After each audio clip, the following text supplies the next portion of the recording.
خلاصہ کلام یہ کہ امام علی علیہ السلام کی لشکر میں شامل بعض سادہ لو اور کچھ زر خرید لوگوں نے جنگ سے انکار کیا اور بالآخر دونوں طرف سے ایک ایک شخص کو حاکم بنانے کا فیصلہ ہوا۔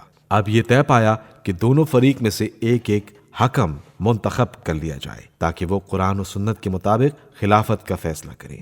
معاویہ کی طرف سے عمرو ابن عاص قرار پایا اور حضرت علی علیہ السلام کی طرف سے لوگوں نے ابو موسیٰ اشعری کا نام پیش کیا۔ امام نے اس غلط انتخاب کو دیکھتے ہوئے فرمایا کہ اگر تم نے تحکیم کے بارے میں میرا حکم نہیں مانا تو اتنا تو کرو کہ اس کو حکم نہ بناؤ، یہ بھروسے کا آدمی نہیں ہے۔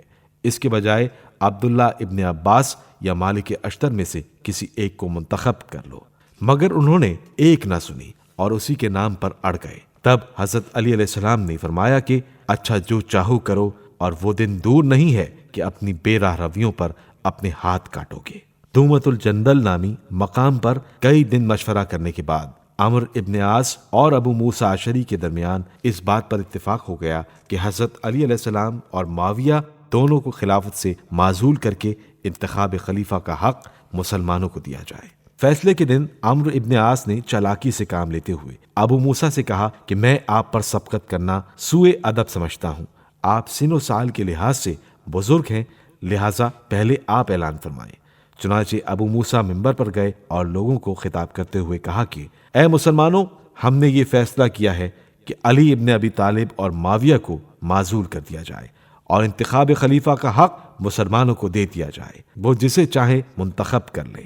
اب عمرو ابن عاص کی باری آئی اور اس نے کہا کہ اے مسلمانوں، تم نے سن لیا ہے کہ ابو موسیٰ نے علی ابن ابی طالب کو معزول کر دیا ہے، میں بھی اس سے متفق ہوں۔ رہا معاویہ تو اس کے معزول کرنے کا سوال ہی پیدا نہیں ہوتا، لہٰذا میں اسے اس جگہ پر نصب کرتا ہوں۔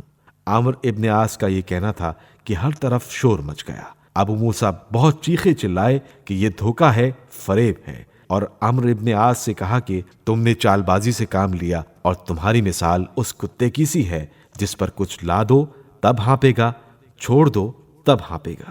عمرو ابن عاص نے کہا کہ تمہاری مثال اس گدھے کی سی ہے جس پر کتابیں لدی ہوں۔ غرض عمرو ابن عاص کی چالاکی کام کر گئی اور معاویہ کے اکھڑے ہوئے قدم پھر سے جم گئے۔ پس واقع تحکیم میں ابو موسیٰ اشعری کے ذریعے حضرت علی علیہ السلام کے برطرف کر دیے جانے کی دردناک خبر سے عراق کے لوگوں کے درمیان فتنہ و فساد کی آگ بھڑک اٹھی۔ حضرت علی علیہ السلام نے دیکھا کہ ایسے پریشان کن حالات میں ضروری ہے کہ ان کے خاندان کا کوئی شخص تقریر کرے اور ان کو گمراہی سے بچا کر سکون اور ہدایت کی طرف رہنمائی کرے۔ لہٰذا اپنے بیٹے امام حسن علیہ السلام سے فرمایا، میرے فرزند اٹھو اور ابو موسیٰ اور عمرو ابن عاص کے بارے میں لوگوں کو حقائق سے آگاہ کرو۔